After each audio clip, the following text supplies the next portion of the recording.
민규쌤입니다. 자, 여러분들 2학년 세계사 모두 푸시느라 고생 많았습니다. 문제 난이도가 어떠했는지 여러분들의 의견을 좀 들어보고 싶은데, 우리 세계사가 선택자가 적어서 그렇지, 시험 마지막 날, 마지막 시간까지 보느라 여러분들이 빠르게 집에 가기 바쁘죠? 그래서 일단은 집에 잘 간 것으로 하고, 뇌피셜로 문제를 이제 풀어보도록 하겠습니다. 자, 1번부터 보겠습니다. 자, 우리 모의고사나 수능을 봐도 항상 1번 문제는 문명 파트였다라고 이야기했습니다. 그래서 작년에는 선생님이 처음 세계사 이제 평가를 할 때 구석기와 신석기도 냈습니다. 사실 인류의 흔적을 알아가는 건 굉장히 중요하죠. 자, 그런데 철저하게 좀 이제 모의고사, 수능 대비로 해보자라는 겁니다. 그래서 교재에서도 가급적 평가원 기출문항을 변형해서 문제를 많이 만들어서 냈습니다. 자, 봅시다. 가문명의 발상지를 지도에서 옳게 고른 것은, 이 우표는 가문명을 대표하는 우르의 지구라트를 소재로 하여 발행한 것이다. 자, 도시 우르, 지구라트, 이런 것들이 힌트가 되겠죠. 자, 그리고 신권 정치를 행했다. 물론 이 문명 단계에서의 정치적 지배자들은 그 권한을 하늘로부터 혹은 신으로부터 위임받았다 라고 주장을 하면서 권력을 행사했기 때문에 대부분의 문명에서 신권 정치는 나타납니다. 그러니까 가장 대표적인 힌트가 뭘까라고 하면 이 우르의 지구라트를 들 수 있습니다. 알겠죠? 자, 그러면 이 우르의 지구라트라고 하는 것을 힌트로 이 문명을 파악하면 바로 뭐가 됩니까? 가 문명, 바로 메소포타미아 문명이라고 이야기를 했을 것이고요. 이 메소포타미아라고 하는 말의 어원 자체가 두 강 사이에 라고 이야기했습니다. 그래서 지금 문명을 지도에서 찾아라 라고 돼 있는데, 니은을 잘 보면 요렇게 강이 흐르는 요 사이 비옥한 초승달 지대에 문명이 발달했기 때문에 2번이 답이 됩니다. 자, 나머지 어떤 것들인지 보죠. 기역은 어디입니까? 지금 요렇게 강이 흐르고 있는데 요것은 아프리카, 지금 북부 지역을 흐르는 나일강이죠. 나일강. 그러면 기역은 이집트가 되겠죠. 이집트. 자, 니은은 얘기했고요. 디귿, 지금 요렇게 인도 반도의 왼쪽을 요렇게 흘러가고 있습니다. 요게 인더스강이죠. 그러니까 인도 문명이 되겠습니다. 자, 인도 반도 위쪽을 흐르는 강이 두 개가 있었어. 이렇게 흐르는 강도 하나 더 있습니다. 왼쪽 인더스강, 오른쪽 겐지스강. 야, 엄마 인간이 되라, 이렇게 얘기했었던 것 같습니다. 인도 문명. 자, 그리고 지금 넓은 동아시아 지역으로 넘어와서 위로 이렇게 꺾여서 흐르는 것 황하입니다. 자, 중국 문명이 되겠고요. 미음 넘어가면 지금 남아메리카의 안드산맥 왼쪽 지역, 우리 아직 안 배웠는데요. 수업 때 이 문제를 풀면서 이야기는 했습니다. 여기가 바로 잉카 문명의 발상지입니다. 잉카 문명. 위에 멕시코 지역의 아즈테카 문명, 혹은 그 전에 물론 마야 문명도 있습니다. 아즈테카 문명과 잉카 문명, 이 문명들이 아메리카 지역에서 발달한 문명인데요. 나중에 신항로 개척이라고 하는 대사건을 배울 텐데, 그때 에스파냐인들의 침략으로 이 문명들이 붕괴가 됩니다. 자, 미리 한번 공부를 하고 갑시다. 자, 아즈테카 누구의 침략을 받았냐면요, 당시 코르테즈라고 하는 인물이 침략을 해서 무너지게 되고요. 잉카 문명, 피사로라고 하는 인물의 침략을 받아서 무너지게 됩니다. 선생님이 요거 항상 암기할 때 이렇게 설명해요. 자, 여러분들 위에서 아래, 위아래. 자, 봐봐. 아즈테카 문명, 잉.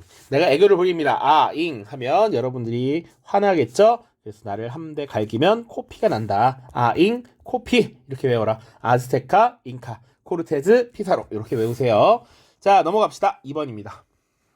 가 문명에 대한 설명을 옳은 것은, 자, 이 전시물은 나일강 유역에서 발달한 가 문명의 파라오. 지금 힌트 계속 나와. 나일강 유역, 파라오, 태양신 라, 신권 정치. 자, 신권 정치는 거의 공통이라고 했어요. 그러니까 무시해도 돼.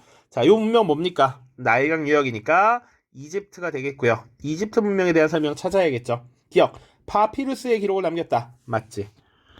파피루스 맞고요. 파르테논 신전, 요거 그리스 세계였습니다. 태양력과 십진법 요거 맞습니다. 갑골의 전복의 내용을 기록한 것은 중국 상나라 때 이후로 쓰였었죠. 그래서 이것이 갑골문이 나중에 중국 한자의 기원이 되었다라는 것입니다. 정답은 2번 디귿 디귿입니다. 3번입니다. 다음 제도를 운영한 문명에 대한 설명을 오는 것은 중앙아시아에 있던 아리아인이 펀자브 지방에 정착하였다. 그래서 브라만, 크샤트리아, 바이샤, 수드라 등으로 계급을 구분한 이 제도를 운영했습니다. 자, 이 제도는 카스트 제도이죠. 카스트 제도. 자, 물론 이 카스트 제도 안에 들어가지 못하는 불가촉 천민도 있습니다. 달리트라고 하는 불가촉 천민도 있어요.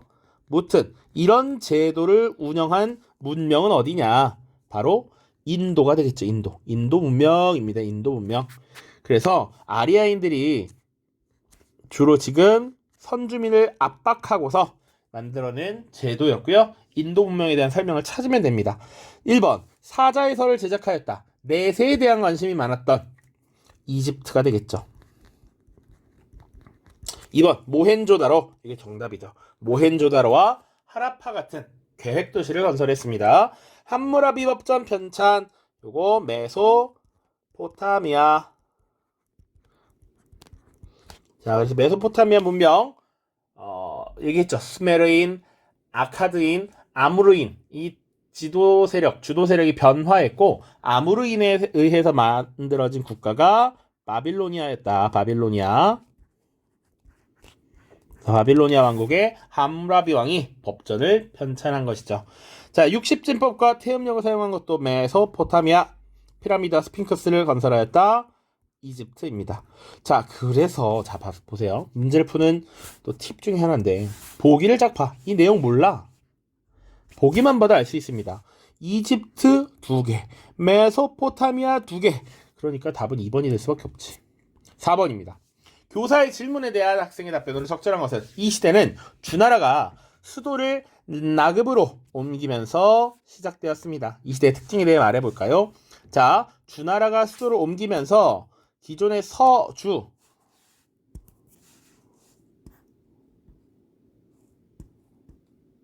서주를 구분하면서 동주시대라고 부르기도 했고요. 자, 이때부터는 주나라의 권위가 사실상 떨어져서 사실은 주나라는 명목상의 존재로 전락하게 되고 실질적으로는 제후국 중에 강한 여러 나라들이 주도를 하는 춘추 전국시대가 시작되었다. 이렇게 얘기했습니다. 자, 그래서 춘추 전국시대의 특징 살펴보면 되는데 우리 수업 시간에 보통 한 2가지 들었습니다. 첫 번째는 철기의 사용, 또 하나는 여러 개로 쪼개져 있었던 이 나라들이 중국을 통일하기 위해서 어떻게 더 강해질 것인가 부국강병을 추구하는 과정에서 다양한 사상과 학파들이 등장했어. 그것을 제자백가라고 이야기했습니다. 그래서 제자백가의 등장, 철기의 사용 이런 것들이 핵심이 되겠습니다. 정답은 2번이 되겠죠. 보기 봅시다. 구품중정제가 실시된 것 위나라입니다. 위진 남북조. 화폐와 도량형이 통일되었습니다. 중국이 통일된 진나라 때고요. 황제지배 체제가 수립된 것 역시 진나라. 그리고 진나라뿐만 아니라 그 이후도 다 됩니다. 북면관, 남면관제가 실시되었다. 거란이 세운 요가 되겠죠. 자, 5번입니다. 다음 자료의 상황이 일어난 시기를 연표해서 옳게 고른 것은, 자, 상대적으로 쉬운 거 갖고 왔습니다. 황제는 이사의 건의에 따라 의학과 전복, 농사에 관한 서적을 제외한 시서, 백가의 저서를 몰수하여 불태웠고 이를 비판하는 유학자들을 구덩이에 파묻었다. 요걸 4글자로 어떻게 표현합니까? 불지르다 라는 거야. 책을 불질렀고 도서를 불질렀고 구덩이에다가 유학자들을 넣었어. 분서갱유입니다. 이런 사건이 일어난 당시 황제는 진시황이었습니다. 그럼 진시황이 분서갱유를 저질렀을 시기를 연표해서 고르란 얘기지. 자, 주나라 서주의 건국. 자, 그 다음 서주가 동주에 천도하면서 춘추전국 시대가 이어지죠. 자, 전국 시대의 여러 개의 나라 중에 하나였던 서쪽의 진나라에서 상황이라고 하는 인물이 제도 개혁을 추진합니다. 그것을 변법이라고 합니다. 자, 상황의 변법을 계기로 진나라의 국력이 성장하면서 진나라가 통일을 이루게 되죠. 진시황입니다. 그 이후에 통일한 진나라는 강력한 법가 정치와 가혹한 통치, 토목공사 등으로 반발을 일으키면서 진승 5강의 난으로 진나라가 무너집니다. 맞습니까? 정답 몇 번? 2번이 되겠죠. 2번 나가 되겠습니다. 자, 고조선이 멸망한 건 중국 역사에서 한 무제 때가 될 것이고요. 진 다음에 한이니까 황건적의 난, 이건 후한이 무너지는 계기가 되는 것입니다. 자, 영제거의 건설, 이거는 대운하입니다. 운하 건설이라고 하면 수나라니까 저 멀리 뒤에 있는 이야기다. 자, 6번 보겠습니다. 밑줄 친 황제에 대한 설명으로 옳은 것을 보기에서 고른 것은.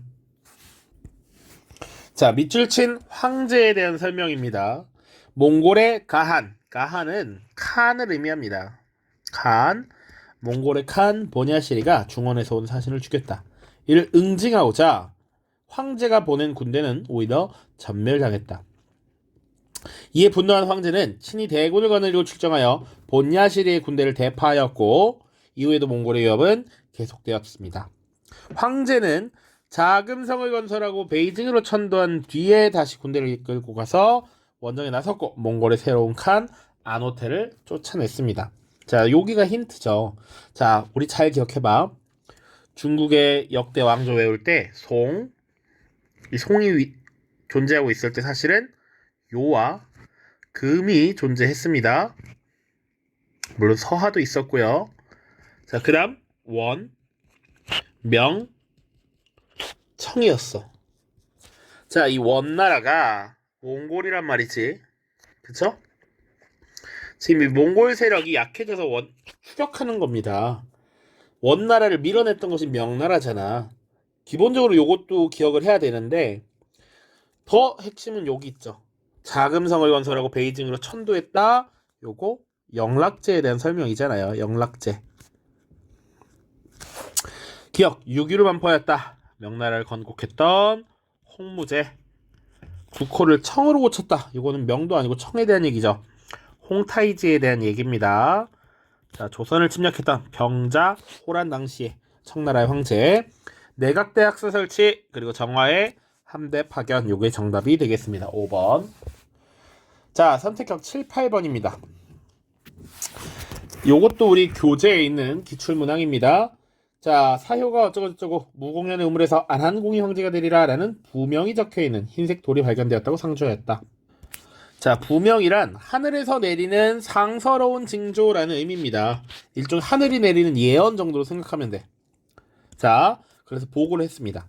자, 안한공이라고 하는 인물은 황제가 되리라 라고 했던 안한공은 황후 왕씨의 아버지였대. 외척이야, 외척. 외척 세력이구나. 자, 당시 태우는 이는 천하를 미혹하는 것이니 따를 수 없다 라고 반대했지만 또 다른 재상이었던 왕순이 이 일이 이렇게 된 이상 막으려 한들 막을 수 없습니다 라고 하자 단념했다. 얼마 후 안한공은 황제에 즉위하여 새 왕조를 개창했다. 그러나 오래지 않아서 이 왕조는 호족의 반발로 붕괴됐고 뒤이어 가 국가가 재건되어서 나를 도읍으로 장기간 이어졌다. 자, 보세요. 안한공이 누군지 모르겠는데 일단 외척이란 거 알았어. 황후 왕씨의 아버지면 이 사람도 당연히 성씨가 뭐야? 왕씨야. 그랬는데 재상 왕순이라는 사람이 이 왕씨를 서포트해주고 새로 왕이 되네. 우리 외척에 의해서 나라가 무너지고 일시적으로 새로운 왕이 등장했다라는 거 얘기했었어요. 바로 한나라 때입니다. 자, 한나라 보시면 전한, 우리가 흔히 한고조, 한무제 이렇게 알고 있었던 게 전한이고요. 왕망에 의해서 신이라는 나라가 잠시 등장을 했다가 호족 세력 중에 하나였던 유수라고 하는 인물이 다시 한나라를 재건했습니다. 그것이 후한 광무제 때의 일입니다. 자, 그래서 가가 재건되었다라고 하면 보통 한나라에 대한 설명을 찾는 것이죠. 특히 재건됐으니 후한이야. 1번 팔기제를 시행하였다. 어느 나라? 이거 한참 뒤에 청나라죠. 청나라. 고구려를 침공하였다. 수나라와 당나라가 될 거고요. 서하문자를 제정하였다. 당연히 서하죠. 서하. 그리고 광무제에 의해 재건되었다. 요게 후한에 대한 설명이죠. 5번 탈라스 전투에서 패배하였다. 당나라가 되겠습니다. 자, 그런데 지금 보면 후한이 재건되었다라고 돼 있어. 이때 수도가 어디였느냐 기억해야 됩니다. 후한의 수도가 어디였냐면 러양이라고 하는 도시였어요. 러양. 자, 그러면 나도시 러양에 대한 설명을 또 찾아봐야 되겠네요. 자, 영국에 할양되었다. 자, 우리 영국에게 할양된 곳은 여러 군데가 있습니다만 대표적인 것이 난징 조약 당시 홍콩, 그리고 주룽반도 같은 곳이 지금 영국에 넘겨진 땅이죠. 도시라고 했으니까 홍콩을 물어본 겁니다. 선생님이 출제할 때. 오사운동이 시작되었다. 당시 베이징의 대학생들이 일본의 21개조 요구와 파리 강화에 의해서의 중국의 이권이 넘어가는 것들, 이런 것들에 대한 반발로서 일어났던 민족운동이었습니다. 베이징입니다. 자, 북이 효문제가 천도하였다. 요게 정답입니다. 다충 혹은 평성이라고 하는 곳에서 수도를 러양으로 옮겼죠. 덩샤오핑이 지정한 경제특구 선전, 주하이 같은 도시가 있습니다. 태평천국의 수도 바로 난징이 되겠습니다. 난징. 주요 도시에 대해서도 또 물어볼 수 있기 때문에 지금 이렇게 언급을 했습니다.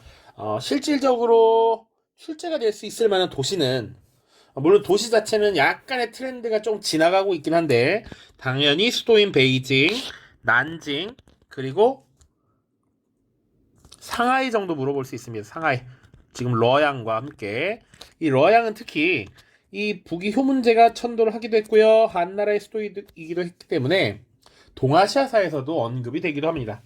러양 조금 어렵게 내보려고 했습니다.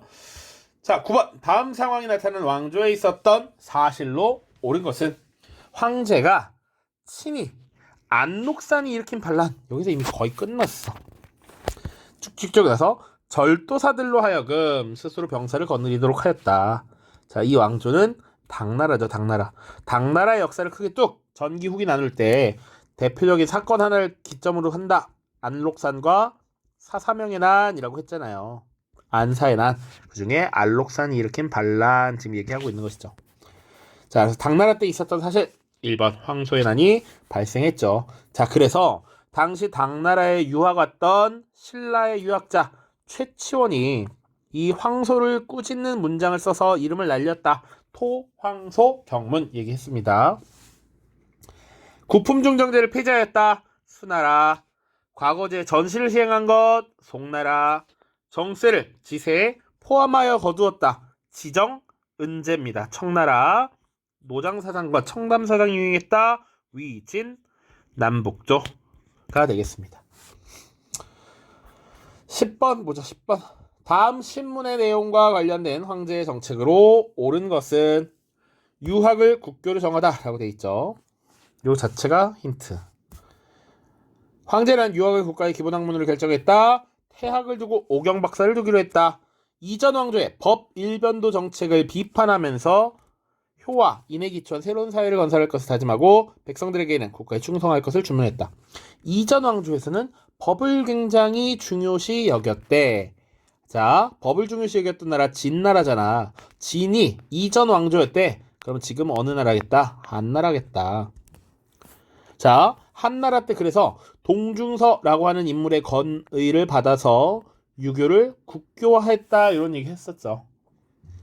오케이? 자, 사방으로 확장되는 영토라고 되어 있습니다. 황제는 원정군을 보내서 흉노를 격파했다. 그리고 앞으로 4개의 군을 설치했고 서역과의 활발한 교류가 기대된다. 이것을 공통적으로 봤을 때 한무제에 대한 이야기구나 라는 것을 알 수 있습니다. 한무제. 자, 중앙에 삼성육부를 준 국가는 당나라죠. 당나라. 당나라 때 어느 정도 율령 체제가 만들어져서 당시 한국, 일본에 전파가 되고 영향을 주었습니다. 문치주의 정책, 요거는 절도사 출신이었던 조광윤이 송이라는 나라를 만들고 나서 요렇게 했죠.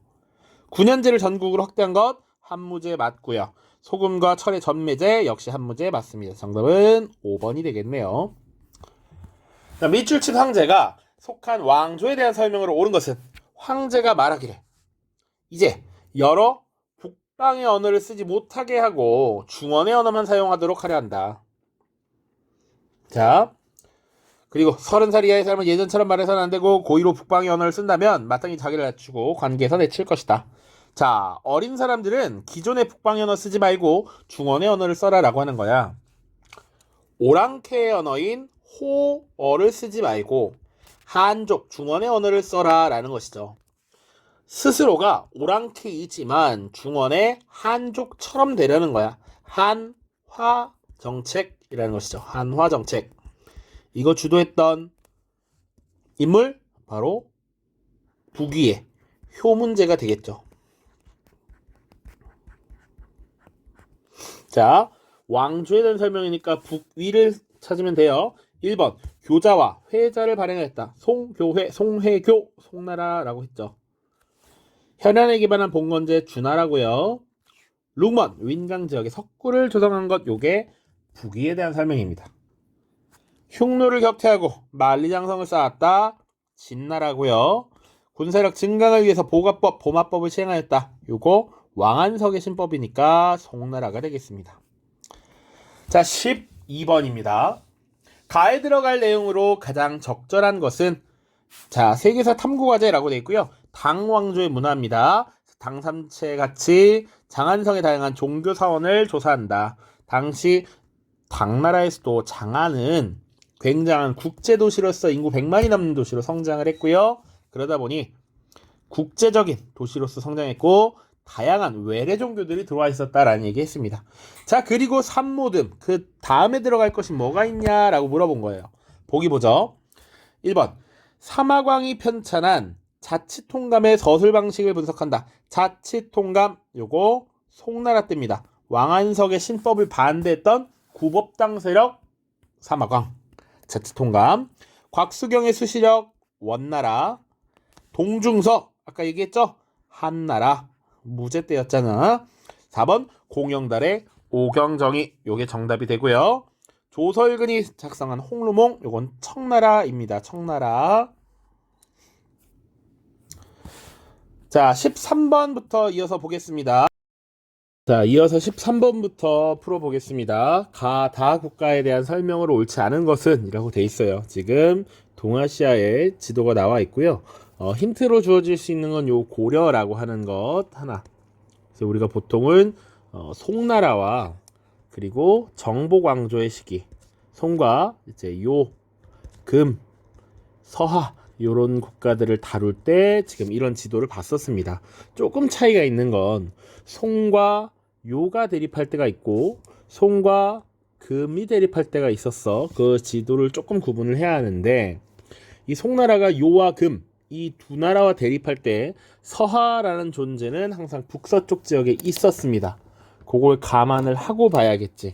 자, 그래서 여기서 가라는 나라는 우선 서하라는 걸 고정값으로 두고 지금 살펴봐야 합니다. 서하. 자, 그러면 나는 뭔가를 봐야 되는데 지금 여기 지도에 보면 이 황허가 흐르고 있는 요 지역 우리가 보통 그냥 묶어서 이 지역을 보통 화북지역 이렇게 부르는데 화북지역이 중국의 유목민족에게 완전히 넘어가 있지.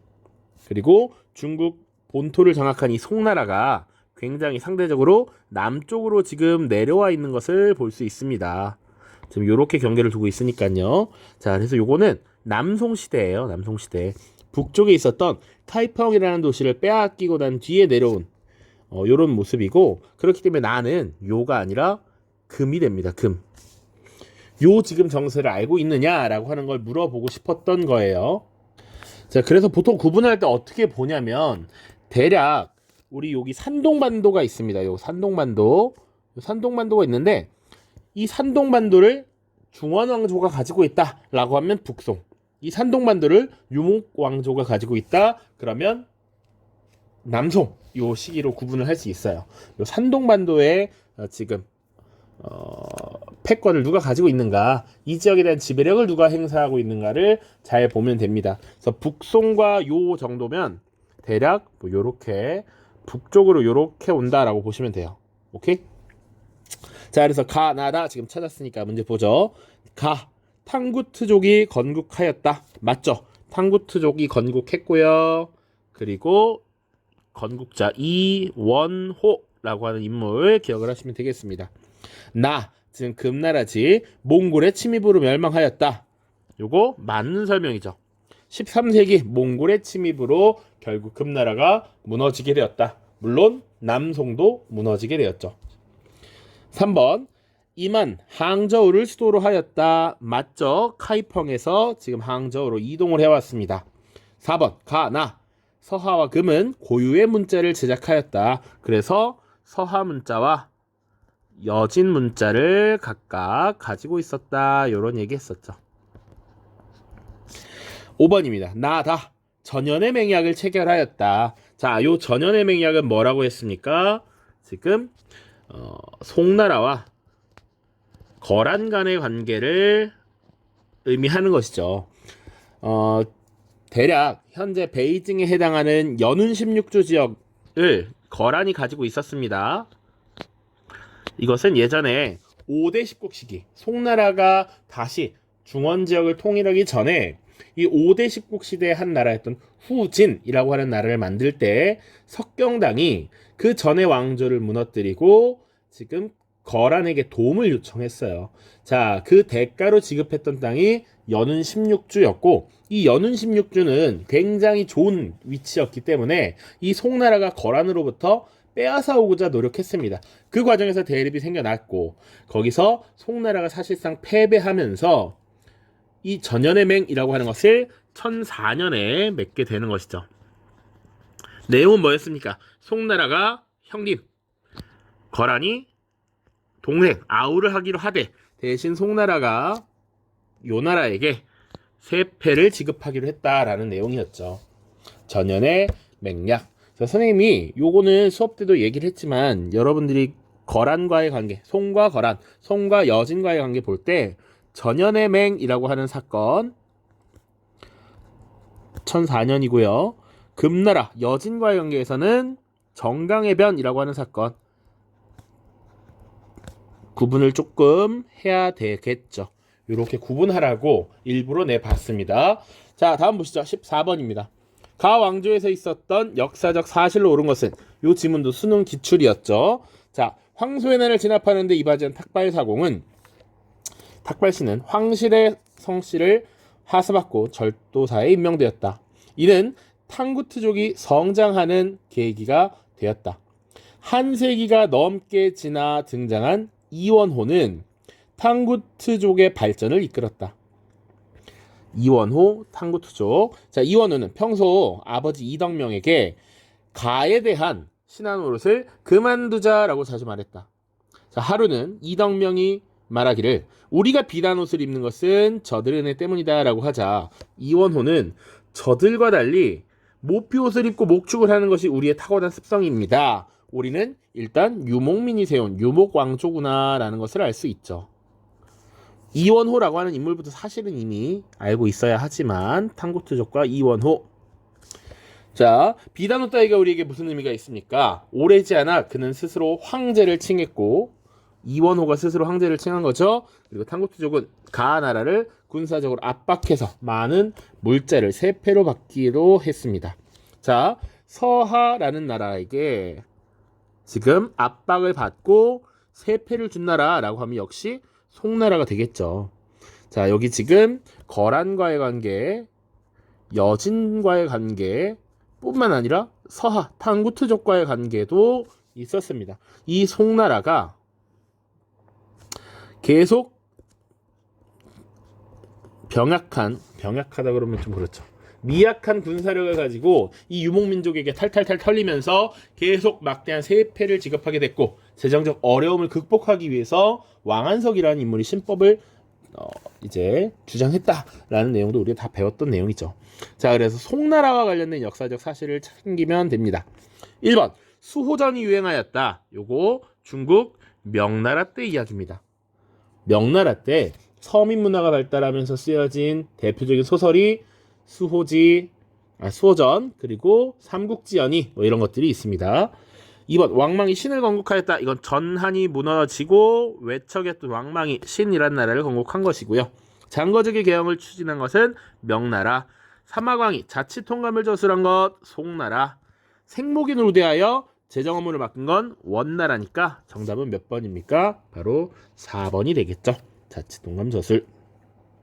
자, 그래서 이 사마광의 자치통감이라고 하는 것이 대표적인 역사서입니다. 역사서.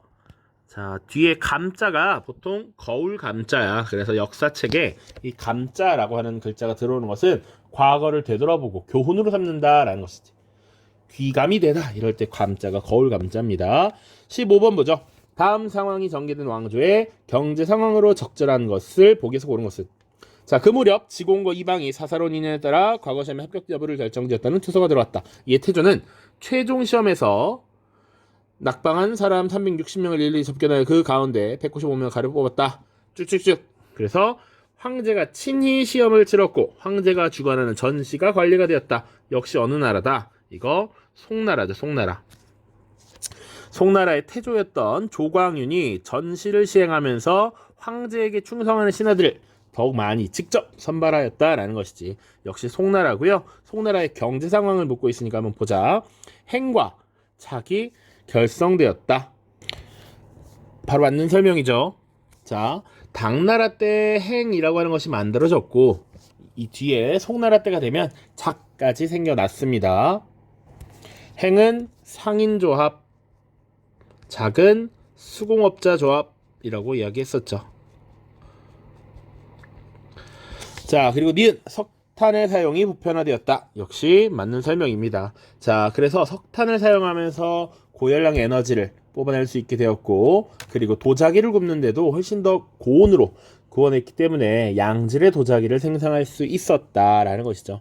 자, 그래서 이 시대에 징더전이라고 하는 이 토기, 도자기를 굽는 요런 지역이 굉장히 발달했다. 요런 것도 지도에 다 표시가 되어 있습니다. 자, 시박사를 최초로 설치하였다. 요거 당나라 때. 그래서 송나라 때도 사실 운영이 되고 그 뒤에 원나라 때까지 운영이 된다라고 얘기했습니다. 리을 오수전이라고 하는 표준화폐를 주저했다. 이거 한나라 무제 때 제작된 화폐입니다. 한나라 때 지금 흉노정벌이라든지 이런 대외 활동 때문에 대외 전쟁 때문에 재정이 악화되자 이 재정을 확보하기 위해서 국가 주도의 통제 경제 정책을 시행했지. 그래서 뭐 평준법이나 균수법 혹은 염철, 전매제 이런 거 시행했고요. 화폐도 국가에서 직접 제작하도록 했습니다. 그래서 수형도위라는 기구를 설치해서 오수전이라고 하는 화폐를 발행했죠. 자, 16번입니다. 가 왕조에서 있었던 사실로 옳은 것은. 자, 요것도 우리 기초문제 이미 살펴본 겁니다.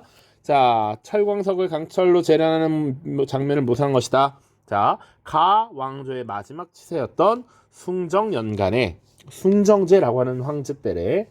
자, 그리고 서양 문물의 자극을 보여주는 대표적인 실용과학 서적이야.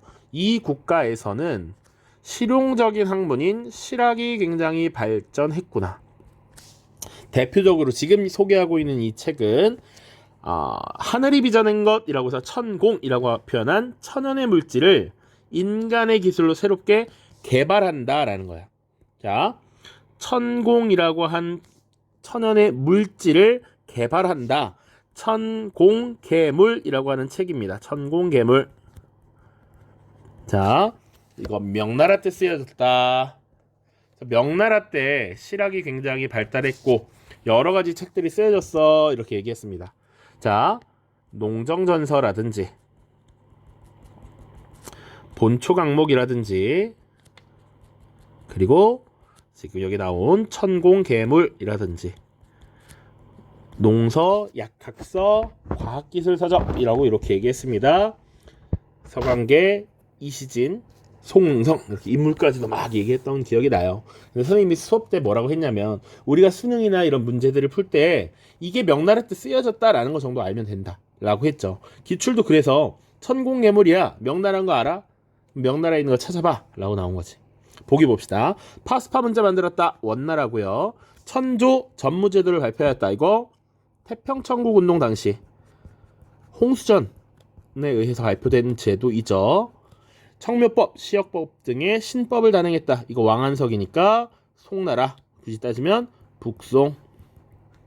어린도책이라는 토지대장을 작성하였다. 이게 맞죠. 그래서 물고기 비늘처럼 땅이 어느 정도의 넓이를 갖고 있는지, 용도는 무엇인지, 누가 주인인지 이런 것들이었습니다. 종쳐서 살짝 끊었다 같습니다. 카스틸리오네가 서양식 화법을 소개하였다. 요거 청나라 때니까 답이 될 수 없죠. 17번 봅시다.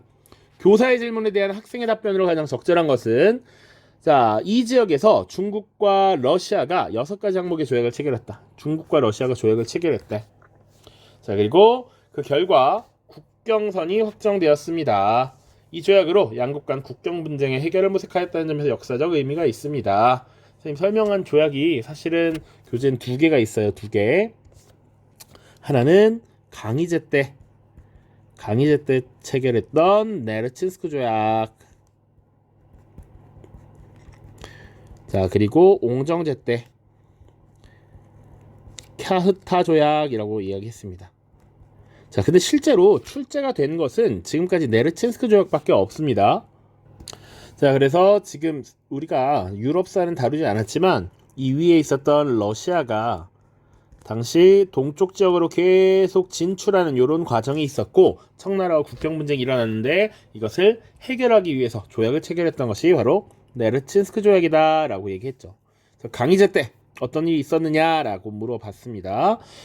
자, 그러니까 네르친스크는 국경 문제를 해결하기 위해서 지금 추진했던 것이고요. 캬흐타 조약도 국경 문제가 있긴 있으나 사실은 이것은 주로 교역과 관련된 내용들을 훨씬 더 많이 갖고 있습니다. 자, 아무튼 강희제 때 어떤 일이 일어났는지 알아? 라고 물어보는 겁니다. 대표적으로 많이 물어보는 유형이야. 자, 첫 번째, 제상제를 폐지하였습니다. 요거는 명나라 때 누굽니까? 건국자, 주원장, 홍무제가 되겠죠. 자, 영락대전을 편찬하였습니다. 명나라의 영락제고요. 3번의 날 진압하였습니다. 요게 정답이 됩니다. 강희제. 비밀 상주문 제도를 운영하였습니다. 옹정제고요. 청래 옹정제. 8기들을 바탕으로 여진족을 통합한 것은 누르하치가 되겠습니다. 누르하치. 자, 다음입니다. 18번. 가 왕조에 대한 설명으로 옳은 것은 가의 유민 중 일부는 메콩강 하류 지역에 정착하였다. 이 가운데 특기할 만한 사례로 3천여 명이 함께 이주한 일이 있었다. 자, 가의 유민 그리고 자신들이 이자성의 군대에 의해 멸망한 가의 병사였고 만주족에 대항하다가 광둥에서 이곳으로 망명해 왔다라고 주장했다. 여기까지만 봐도 됩니다. 밑에 베트남과 관련해 쭈르륵 얘기가 있어요. 자, 이자성의 군대에 의해서 멸망한 요게 핵심 문구죠. 이자성의 반란으로 멸망한 것 바로 명나라 물어보는 것이고, 자, 그럼 명나라에 대해서 찾아봅시다. 이갑제를 시행하였다. 맞죠? 자, 명나라 홍무제가 당시 지방에서 이 지역민을 통한 자치를 꾀했던 것이 이갑제 시행이었습니다. 자, 2번 지정은제를 실시하였다. 청나라 원을 국호로 사용하였다. 이거 당연히 원이겠죠. 몽골 제국입니다. 티베트와 신장을 복속시켰다. 요거 청나라 걸륭제 때가 되겠죠. 지정은제는 굳이 따지면 옹정제 때. 반량전으로 화폐를 통일한 것은 진시황이 되겠습니다. 다음 19번으로 가죠.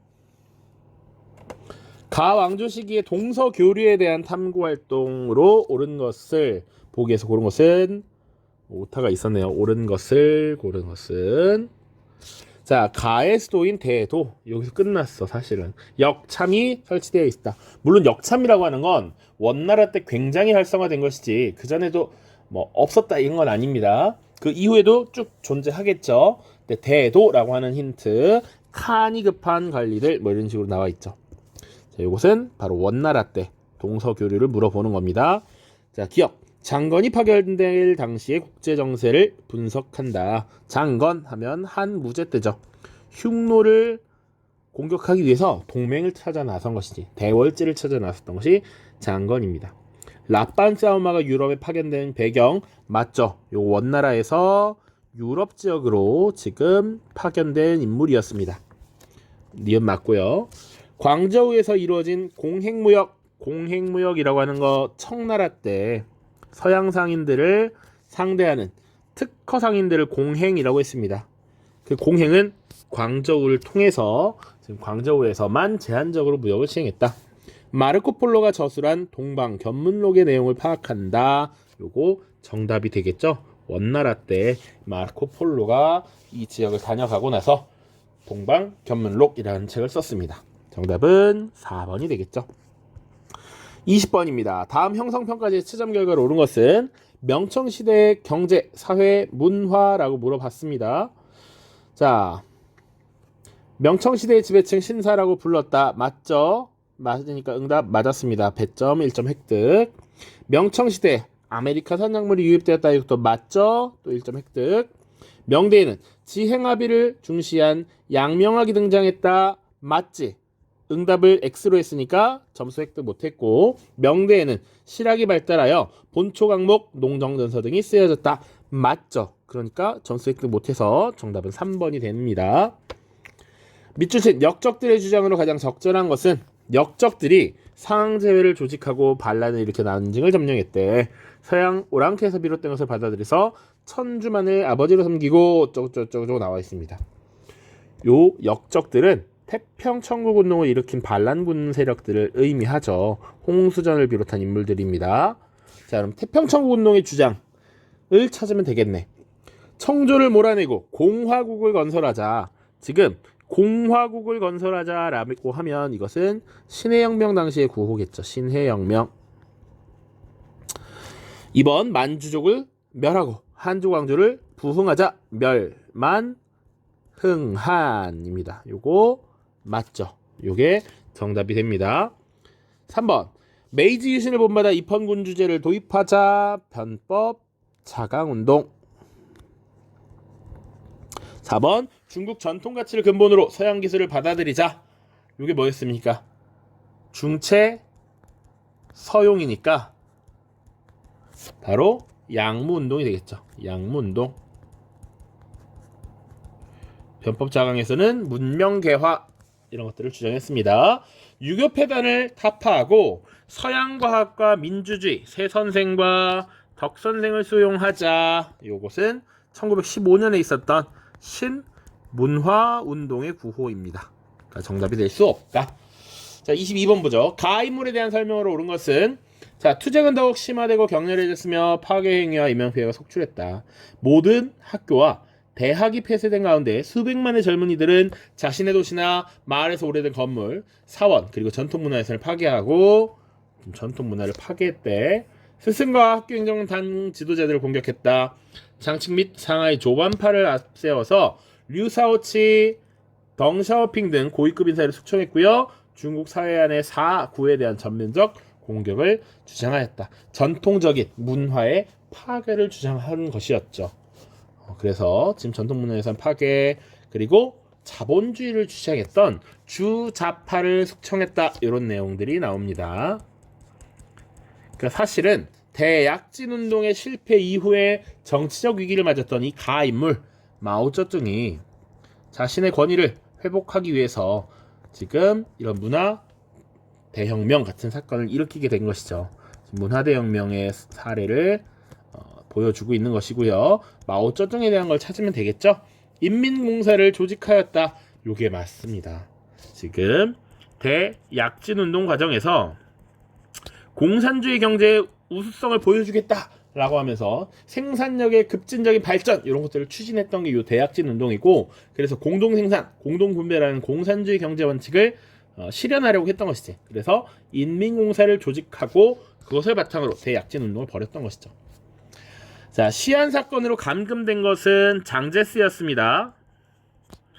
지금 일본이라는 외부의 위협에 맞서 싸워야 할 때인데 공산당만 때려잡느라 바빴던 국민당의 당수 장제스를 감금하고 일치항해를 주장했던 것이죠. 장셰량이 주장을 했습니다. 자, 중국 동맹회를 결성했다. 순원이 되겠고요. 변법 자강 운동을 추진한 것은 캉요웨이, 량치차오 같은 인물들. 황제 제도의 부활을 시도했던 것은 누굽니까? 위안스카이가 되겠죠. 위안스카이. 자, 거의 다 왔습니다. 23번. 가 조약의 내용으로 옳은 것은 영국은 청과의 참무역을 야기된 무역 적자를 해소하기 위해서 동인도에서를 앞세워 인도에서 생산한 아편을 청으로 밀수출하였다. 자, 임칙선은 이것을 엄격히 단속했고 영국은 이것을 빌미로 전쟁을 일으켰고 여기서 패한 청나라는 영국과 이 조약을 체결했습니다. 자, 1차 아편 전쟁이고요. 난징 조약이 되겠죠. 그럼 이 난징 조약의 내용을 찾으면 되겠네. 1번. 러시아의 연해주를 할양하였다. 그래서 이 남쪽으로 러시아가 더욱 내려오게 되었고 이때부터 사실은 한국, 조선이 서양 세력과 국경을 맞닿게 되었습니다. 1860년에 체결했던 베이징 조약이죠. 2번. 조선이 자주 독립국임을 인정하였다. 이것은 청일전쟁의 결과 체결했던 시모노세키 조약에서 일본이 이 조선을 청나라의 간섭으로부터 떨어뜨려 놓기 위해서 이런 조항을 제1조에 넣었습니다. 크리스토교 포교의 자유를 인정하였다. 요거 1858년 2차 아편전쟁 과정에서 체결했던 텐진 조약이죠. 이 텐진 조약 체결 이후에 사실은 다시 한번 서구여강이 압박을 해서 텐진 조약을 재확인하고 추가로 이제 뭐 연해주를 할양하도록 한 이런 것들이 베이징 조약입니다. 요것과 요건 세트야. 텐진 조약 이후 베이징 조약. 외국 군대 베이징 주둔을 허용하였다. 이것은 의화단 운동 당시 의화단 세력을 지원했던 청나라를 진압하고 체결한 1901년 신축 조약이죠.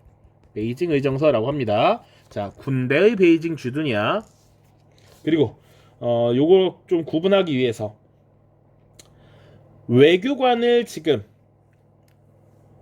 중국 베이징에 상주하도록 한 조약이 있죠.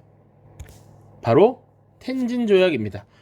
이 당시에 이제 수도였던 베이징에 외교관을 두도록 해라 라고 했던 내용이 2차 아편전쟁 중에 체결된 텐진 조약이야. 5번. 공행무역을 폐지하고 5개 항구를 개항하였다. 바로 요것이 난징 조약의 내용이 되겠죠. 1842년 난징 조약입니다. 자, 이 중에서 대표적인 기억해야 되는 거 원래 공행무역의 도시였던 광저우, 그리고 이 당시 개항했던 항구 중에 가장 북쪽에 있었던 것 상하이 기억해야 되고요. 또 어디를 할양하였다? 홍콩을 할양하였다. 이 정도는 기본으로 갖고 있어야 된다. 또 사실은 추가 조약에 의해서 영사재판권 인정하고 최애국 대우 같은 것을 부여받기도 했습니다. 24번입니다.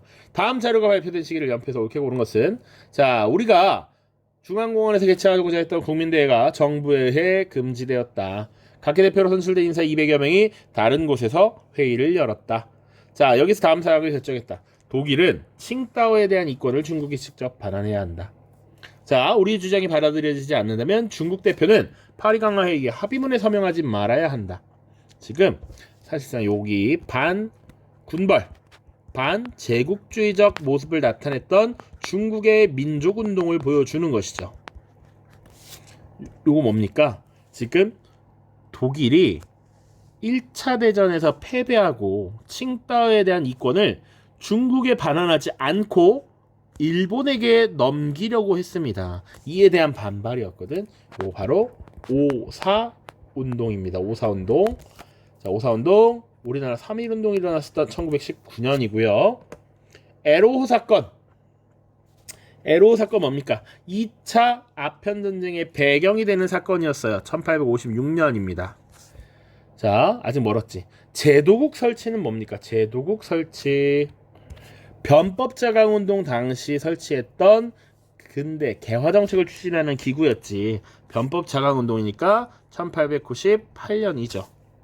중화민국 수립은 신해혁명이 1911년에 일어나고 12년 1월 이때 중화민국이 수립되고요. 국민혁명의 완수는 장제스가 이끄는 국민당 군대가 당시 중국 각지를 나누어 먹고 있던 군벌 세력들을 진압한 것이 국민혁명이죠. 완성된 것이 1928년 정도라고 보시면 됩니다. 국공내전은 2차 대전 이후에 종전 이후 45년, 46년부터 49년까지 이루어집니다. 자, 그리고天安문 사건이라고 하는 것은 1989년 덩샤오핑 시대 때 있었던 일이죠. 정답은 지금 3번 다가 되겠습니다. 자, 서술형 1번이에요. 가에 들어갈 조세제도의 명칭을 쓰고 해당 제도의 부과 기준과 징수 시기를 쓰라 이렇게 얘기했습니다. 조세제도의 명칭, 부과 기준과 징수 시기. 자, 수당 시대에는 조용조의 부과와 부병제 유지를 위해 균전제를 시행했다. 조용조제와 균전제 이게 세트였어. 균전체제 얘기 많이 했습니다.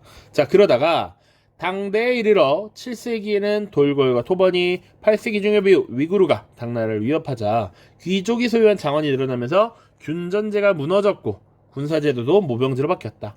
그리고 현종 때 일어난 안사의 난을 계기로 대다수 농민이 몰락하자 조용조는 이 제도로 바뀌었다. 자, 안사의 난 이후 조세제도의 변화 선생님이 강조했던 부분이에요. 가에 들어갈 제도 양세법이죠. 양세법이고 자, 부과 기준은 자산의 정도에 따라입니다. 자산의 정도에 따라 혹은 자산의 많고 적음에 따라 돈 많은 사람이 많이 내고 적은 사람이 적게 낸다. 땅을 많이 가진 사람이 많이 내고 적게 가진 사람 없는 사람은 안 낼 수도 있다라는 것이죠. 부과했고요. 징수 시기는 여름과 가을에 한 번씩 부과를 했습니다. 하세와 추세를 거뒀어. 요런 내용들이 들어가 있으면 됩니다. 양세법 2점, 요거 세트 3점. 하나만 쓰면 안 되고요. 둘 다 적어야 합니다. 자, 서술형 2번입니다. 요거 사실은 작년 문제를 변형해서 그대로 냈어요. 기업 국가에서 나타난 디귿의 양상과 니은 국가에서 리을을 위해 실시한 회유책을 한 가지만 서술하십시오. 자, 중국을 지배한 이민족 왕조인 요, 금, 원, 청 등을 정복왕조라고 합니다. 유목민족이 지금 중원을 장악하고 패권을 지금 가지게 된 이런 사례를 말하는 것이죠. 자, 그런데 내용을 쭉 보시면 밑에 세 번째 줄 중국 정복왕조의 특징은 정치, 경제, 사회 이중구조라는 데 있다. 이것은 유목사회 북방민족이 농경사회의 중국을 지배한 데서 나타나는 결과이다. 자, 지금 기억은 금입니다. 그래서 금나라에서 나타난 정치, 경제, 사회 이중적 구조라고 하면 바로 뭘 말하는 겁니까? 맹한 모극제 시행. 그래서 북방의 유목민족은 맹한 모극제를 실시하고 남방의 이런 한족들은 주현제를 병행하였다라는 것이죠. 그래서 이중적 구조가 나타난다. 선생님이 근데 핵심은 요 맹한모국제라고 하는 제도를 잘 알고 있느냐 라는 걸 묻는 것이어서 요것만 쓰면 맞도록 정답 처리합니다. 맹한모국제를 시행하였다. 자, 그런데 니은 청나라에서 리을을 위해서 농경사회 중국을 지배하기 위해서 회유책으로 실시한 것은 뭐가 있느냐? 바로 만한병용제 같은 것이 있죠. 만한병용제. 만주족과 한족을 골고루 등용했다. 나란히 등용시켰다라는 얘기입니다. 혹은 이 한족 지식인들을 회유하기 위해서 대규모의 편찬 사업을 추진하였다. 이런 것도 될 수가 있죠. 그래서 사실상 회유책이자 일부 검열을 했던 사고전서의 편찬 같은 것도 들 수 있습니다. 대규모의 편찬 사업, 한족 지식인들을 회유하고 자신의 편으로 끌어들이기 위한 것, 이런 내용들이 들어가 있으면 되겠습니다. 각각 2.5점씩입니다. 됐죠? 자, 아무튼 선생님이 이번에는 교재에 있는 기출문제들을 주로 변형을 많이 해서 출제를 했습니다. 좋은 결과가 있기를 바라고요. 다음 시험은 여러분들의 결과를 보고 조금씩 난이도를 올릴지 유지할지 더 쉽게 낼지 살펴보도록 하겠습니다. 모두 고생 많았습니다. 안녕.